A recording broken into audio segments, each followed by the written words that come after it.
Can you hear me now? Okay. Thank you for that beautiful meditation.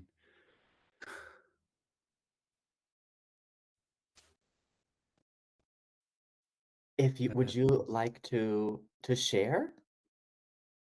I think we're ready for Okay. whatever's Great. whatever the conditions are present for to arise. So I've never used this service before. I see Ellie and Ivan and Logan. Is that everyone on here, or is there are many people? There are 71 people that are Okay. watching. We just can't say that. So dear Thai, dear friends. So my name is Brother Phap Lu, Brother Stream, and the organizers, including Logan, asked me to share for 10 or 15 minutes. I'm so grateful. I'm so grateful that this is happening. That we're continuing to grow, wake up, and um, I'm a little bit older now, so outside of the wake up range. But I think we had a group of monastics very active since 2008 with Wake Up when Thai founded the whole movement, and it's been wonderful to see it growing and this kind of movement for young people to to establish sovereignty in their own lives. It's so essential, especially with so much indecision and lack of direction in the elder generations. Um, so the principle of wake up has always been that the young people guide themselves, right? And so that's how Wake Up Sangha started. And there was a little bit of kickback at the beginning. And I think Ellie knows about that and others who were there. Because the older generation Sanghas thought, wow, but the young people, they don't have training, what if they, I don't know, do something wrong? And certainly there were incidents in some few Sanghas, but I think much less than the paranoia uh, from the elders.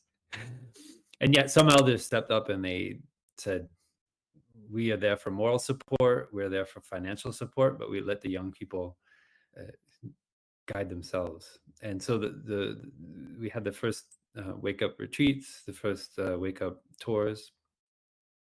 I mean, actually, we were doing retreats for young people already back when I was a novice in Plum Village in 2004. I think we had the first young people's retreat in Middle Hamlet. And there were, I think, like 14 young people and 14 older people above Wake Up. It took a number of years until we could convince the older people to leave the space, and the younger people grew. And then the Wake Up retreats, one of which you can read uh, about, or Thais Dhamma talks about it in the Zen and the Art of Saving the Planet book, which was originally conceived as a wake up book. It was the wake up manual. Back when Phap Lin and Sister Hinim and I sat together, and we said, okay, Sister Hinim, you need to write this book, this wake up manual.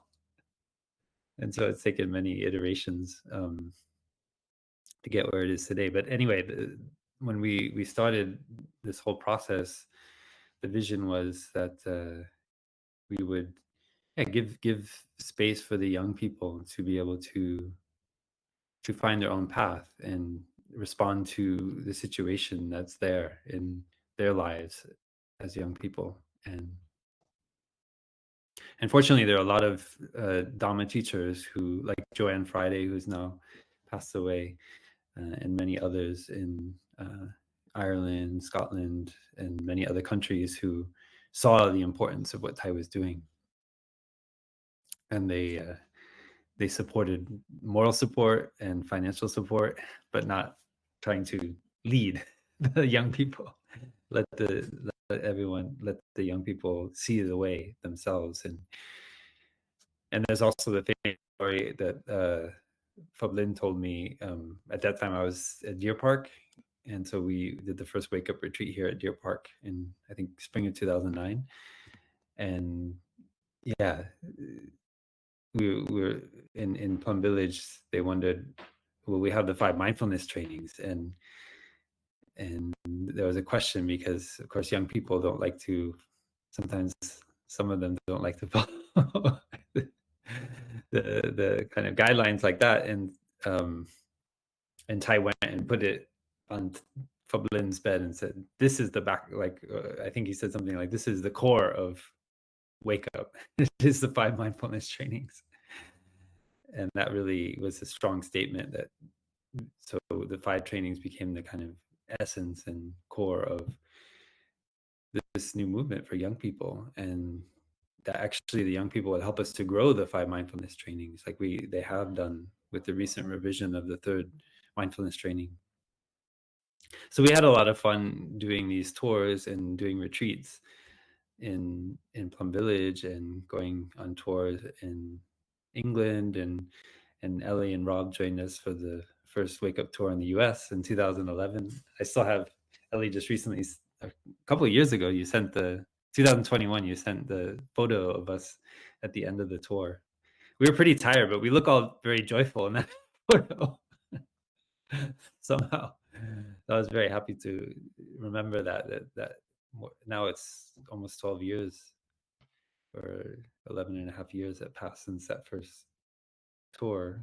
And yeah, I think we've learned a lot from this process. I think it's really helpful to start a movement and see that with our good intention, with a clear path, is we can do so much. We can really change the world. And that kind of set an intention also for us to follow when Tai had the stroke, uh, with all of those young people, in a movement together based on Tai's teaching and the Buddha's teaching. We had a lot of support in every every country in Europe and in America. So when we started a new iteration of the Wake Up retreats, which we call Wake Up Earth, that came from the Happy Farm movement in Plum Village. We did a Happy Farm retreat, and people loved it so much that we decided, okay, we're going to combine Wake Up with a Happy Farm and call it Wake Up Earth, and focus on the climate crisis, but really not in a theoretical way, but really get all the young people to go down on the farm in Plum Village and get their hands in the dirt at least once during the retreat. so that the practice is grounded, so we're not just arguing about what's in our head, but rather we're really experiencing what it's like to put our hands in the earth, so we can remember that we're not separate from Mother Earth. That's just our thinking, that we think ourselves separate from Mother Earth, but the reality is that every cell in our body is the descendants of probably little prebiotic kind of little replicating cells coming out of black smokers deep in the earth more than 2 billion years ago, 3 billion years ago. And that warmth, that energy has continued from generation to generation into this particular iteration in a human body that we see here.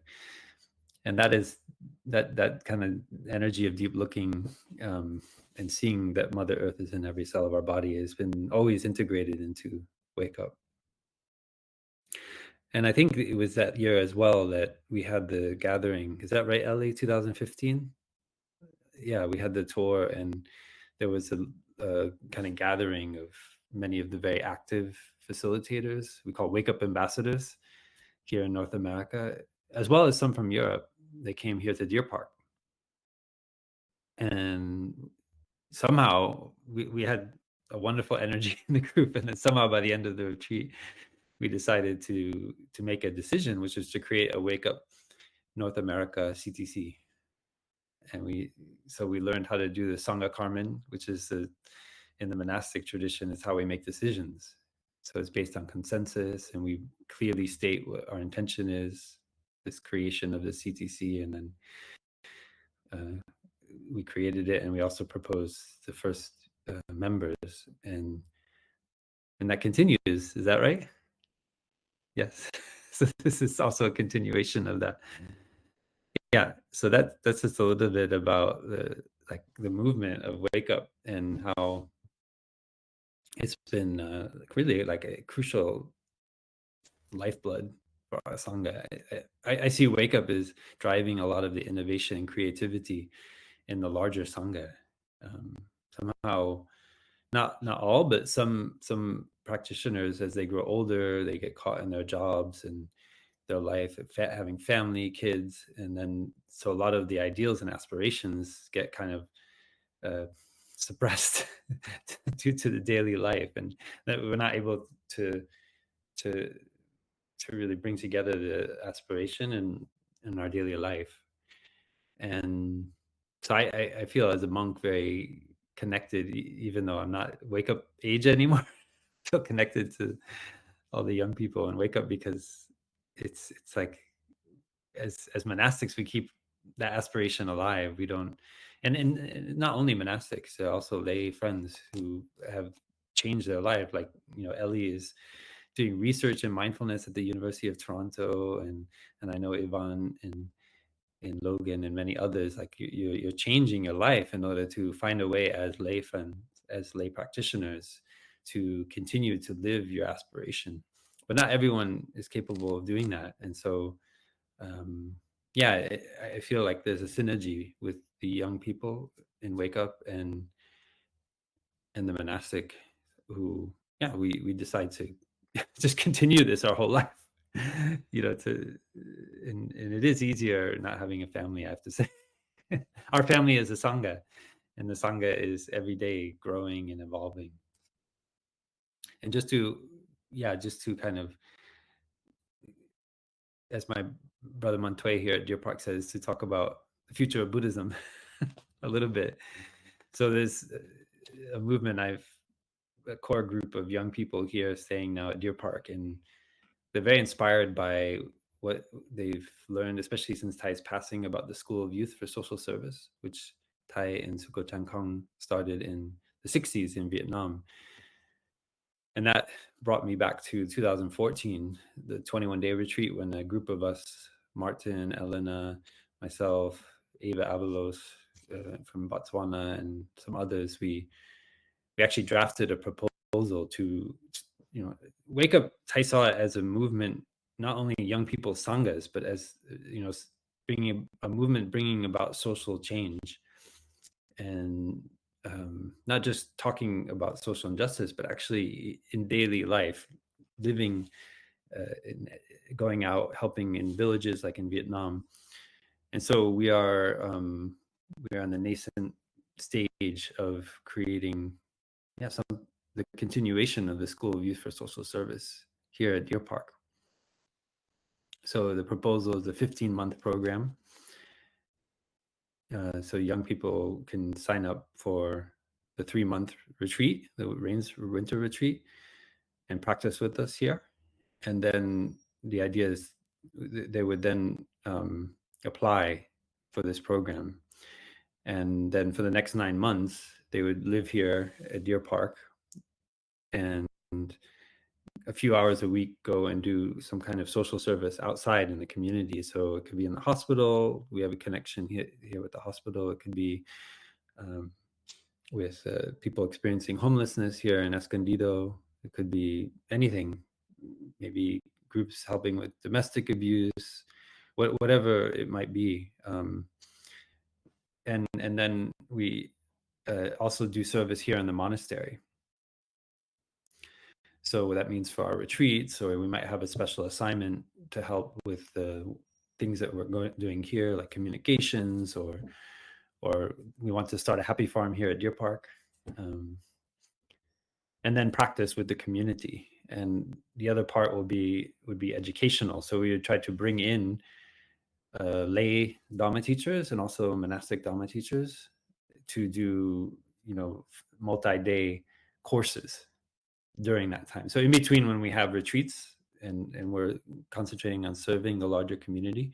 So that group would actually have a chance to have kind of more intimate connections with lay and monastic Dharma teachers who are themselves, engaged practitioners who are doing social work.